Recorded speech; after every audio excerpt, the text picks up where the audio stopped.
Welcome to Sisan একাডেমিতে স্বাগত। আজকে আমরা নিমেষে অঙ্ক সিরিজের ক্লাস নাম্বার 179 শুরু করব।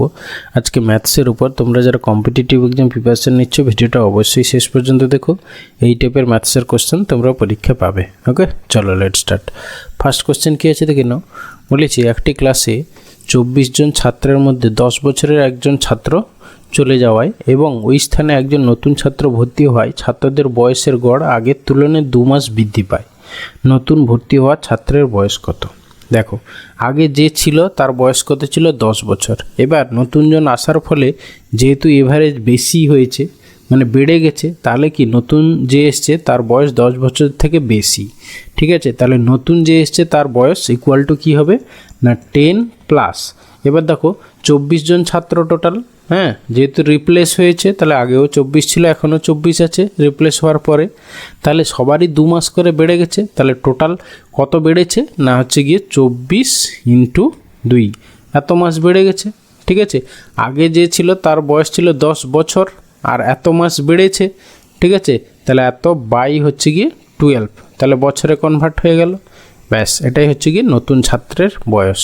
ঠিক আছে, তাহলে 10 প্লাস 12, 2 এ 24, 2 দিয়ে 4, মানে হচ্ছে গিয়ে 14 বছর। নতুন যে ছাত্র এসছে তার বয়স হচ্ছে গিয়ে 14 বছর। ওকে, তাহলে অপশান বি অ্যান্সার। এরপরে এসে কোশ্চেন নাম্বার 2। কী বলেছে দেখো, 3 গ্রাম 2 ডেসিগ্রাম 5 সেন্টিগ্রামকে মিলিগ্রামে প্রকাশ করো। ঠিক আছে, আচ্ছা, গ্রাম থেকে মিলিগ্রামে যেতে হলে আমরা 1000 গুণ, তাহলে 3 ইন্টু 1000 প্লাস, তারপর ডেসি থেকে মিলিতে যেতে হলে কত না 100 দিয়ে গুণ, তাহলে 2 ইন্টু 100 প্লাস সেন্টি থেকে মিলিতে গেলে 10 গুণ, তাহলে 5 ইন্টু 10। ওকে, তাহলে ইকুয়াল টু আমাদের হচ্ছে গিয়ে 3250 গ্রাম। ঠিক আছে, 3250 মিলিগ্রাম, মানে অপশান সি অ্যান্সার।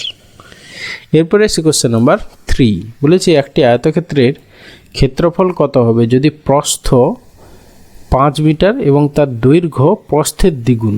দেখো, প্রস্থ বলেছে 5 মিটার, দৈর্ঘ্য বলেছে প্রস্থের দ্বিগুণ, মানে হচ্ছে কি দৈর্ঘ্য ইকুয়াল টু কত তোমার প্রস্থের দ্বিগুণ, মানে 5 ইন্টু 2, মানে হচ্ছে গিয়ে 10। তাহলে দৈর্ঘ্য পেলে 10 আর প্রস্থ হচ্ছে গিয়ে 5, তাহলে ক্ষেত্রফল কত হবে? দৈর্ঘ্য ইন্টু প্রস্থ, মানে 10 ইন্টু 5, মানে হচ্ছে কি 50 বর্গমিটার। 50 বর্গমিটার, মানে অপশান এ অ্যান্সার। ওকে, এরপরে এসে কোশ্চেন নাম্বার 4। বলেছি একটি নিরেট গোলকের ব্যাসার্ধ 21 সেন্টিমিটার হলে ওর আয়তন কত হবে? দেখো, এইটার ক্ষেত্রে তোমরা বেসিক ওয়েতে করতে গেলে এটা অনেক বড় হবে। হ্যাঁ, ক্যালকুলেশন অনেক বড় হবে। কারণ কি, গোলকের আয়তনের ফর্মুলা কি 4/3 পাই, মানে তুমি বসাবে 22/7 ইন্টু 21 কিউব, আর কিউব 4/3 পাই আর কিউব। ঠিক আছে, 21 হোল কিউব। এইটাকে দেখো সিম্পলিফাই করতে অনেক টাইম চলে যাবে। ঠিক আছে, সেই জন্য এর শর্টকাট নিয়ম কি, দেখো, গোলকের আয়তন মানে ফর্মুলাটা একটু খেয়াল করো, 4/3 পাই আর কিউব। ওকে, যেহেতু পাই আছে, পাই মানে কি 22/7, 22 আবার কি 11-র মাল্টিপল।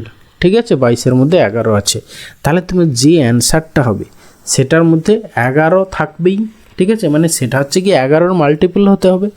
এবার আমরা 11-র মাল্টিপলের ফর্মুলা জানি কি না, একটা বাদে একটা, মানে ইভেন প্লেস অড প্লেস ডিজিটগুলো সামের ডিফারেন্স যদি 0 বা 11-র মাল্টিপল হয় তাহলে সেই সংখ্যাটা 11 দ্বারা ডিভিজিবল হয়। তাহলে আমরা অপশান টেস্ট করব, যেই অপশানটা 11 দ্বারা ডিভিজিবল সেটাই হবে আমার অ্যান্সার।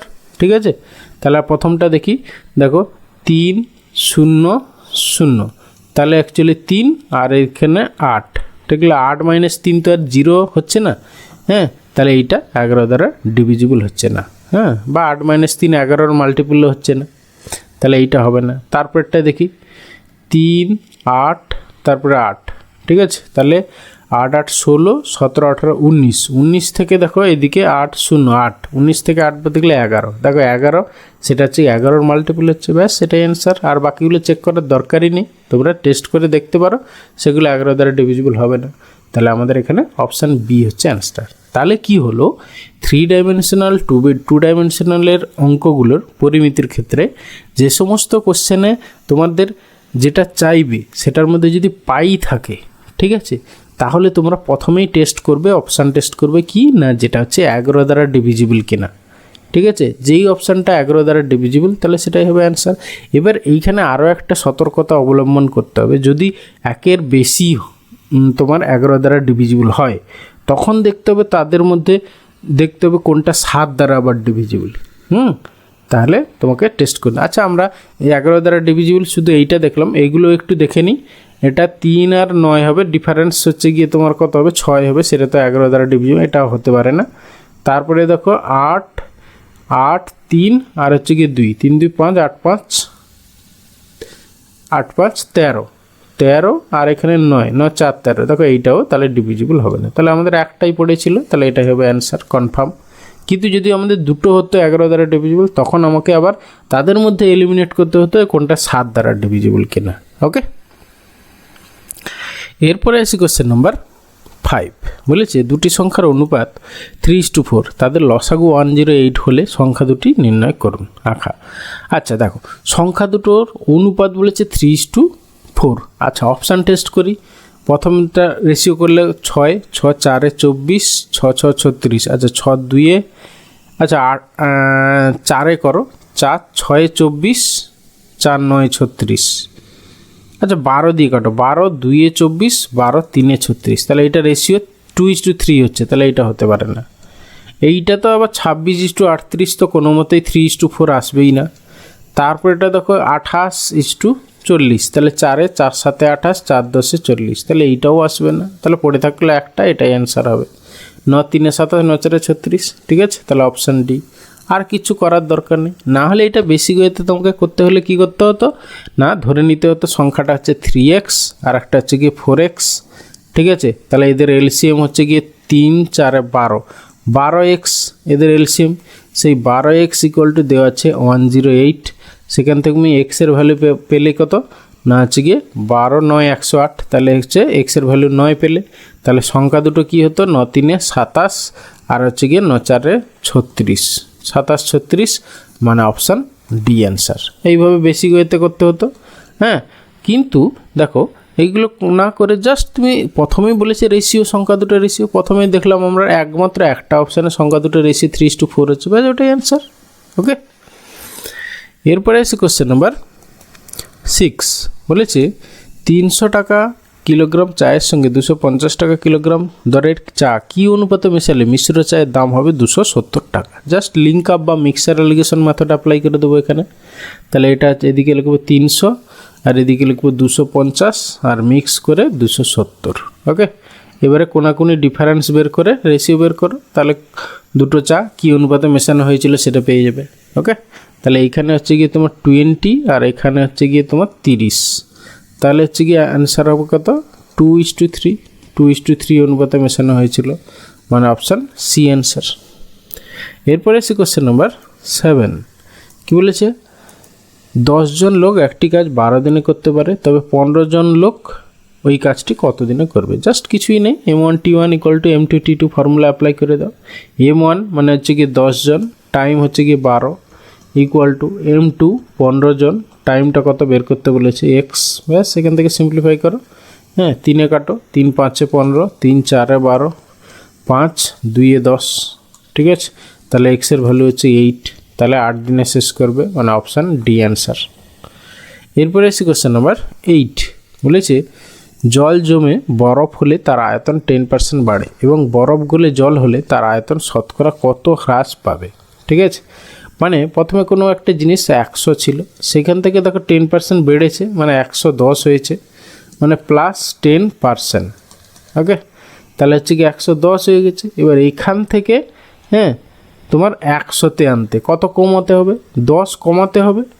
কার উপর কমাতে হবে, 110-এর উপর। ঠিক আছে, তাহলে 10 কমাতে হবে 110-এর উপর, তাহলে এটা কত পার্সেন্ট হচ্ছে ইন্টু 100, ব্যাস। তাহলে 0 0 কাটো, তাহলে হচ্ছে 100/11, মানে হচ্ছে কি 9.1 এত হ্রাস করতে হবে, মানে অপশান বি অ্যান্সার। ওকে, এরপরে এসে কোশ্চেন নাম্বার 9। বলেছে বার্ষিক 6.14% হারে কত টাকা দৈনিক সুদ 1 টাকা হবে। ওকে, তাহলে আমাদের ফর্মুলা I = PRT/100। ওকে, সেই ফর্মুলা অ্যাপ্লাই করে দাও এখানে। দৈনিক সুদ 1 টাকা হবে, মানে ক্যাপিটাল আইটা 1 টাকা ইকুয়াল টু পিটা আমাদের বের করব জানি না, আরটা দেওয়া আছে 6 4 24 একে 25 4, তাহলে 25 নিচে 4 নিয়ে চলে এলাম ইনটু হচ্ছে গিয়ে টিটা হচ্ছে দৈনিক একদিন, তাকে বছরে কনভার্ট করলে উপরে 1 নিচে হচ্ছে 365, ওকে। এরপরে ইনটু নিচে দেখো 100 আছে, তাহলে নিচে 100, ব্যাস এখান থেকে পি এর ভ্যালু বের করে যা হবে সেটাই অ্যান্সার, ঠিক আছে। 25 4 100, তাহলে হচ্ছে 365 ইন্টু 4 4 16, যা হবে সেটাই অ্যান্সার। আচ্ছা 16 দিয়ে 365কে গুণ করো, তাহলে পি প্রিন্সিপালটা কত হবে না 16 5 80 0, 16 6 96 আর 8 8 6 14, মানে 4, মানে শেষে 40 হবে। কোন অপশানে শেষে 40 আছে? একমাত্র অপশান সিতে, ব্যাস সেটাই অ্যান্সার, ওকে। এরপরে আসি কোশ্চেন নাম্বার 10, বলেছে ক্রয় মূল্য ও বিক্রয় মূল্যের অনুপাত 5:6 হলে তাদের লাভের শতকরা হার কত? ঠিক আছে। আচ্ছা ক্রয় মূল্য হচ্ছে গিয়ে তোমার 5 টাকা, হ্যাঁ, সিপি হচ্ছে গিয়ে তোমার 5 টাকা, আর এসপি হচ্ছে গিয়ে তোমার কত 6 টাকা, তাহলে লাভ কত হয়েছে? ঠিক আছে, প্রফিট হচ্ছে গিয়ে তোমার কত 1 টাকা হয়েছে। কার উপরে প্রফিট হয়? সবসময় শতকরা, হ্যাঁ, লাভের হার বা ক্ষতির হার কার সাপেক্ষে নির্ণয় করা হয় না কস্ট প্রাইসের সাপেক্ষে। তাহলে এখানে লাভ হচ্ছে গিয়ে 1 বাই হচ্ছে গিয়ে 5 ইন্টু 100, তাহলে 5 20 100, তাহলে 20% লাভ, মানে option C answer, okay. Thank you ভিডিওটা শেষ পর্যন্ত দেখার জন্য। আশা করি ভালো লাগলো, অনেক কিছু শিখতে পারলে। তাহলে অবশ্যই একটা লাইক করো, বন্ধুদের সঙ্গে শেয়ার করো, চ্যানেলে নতুন হলে অবশ্যই সাবস্ক্রাইব করো, ওকে। ভালো থাকবে, বাই।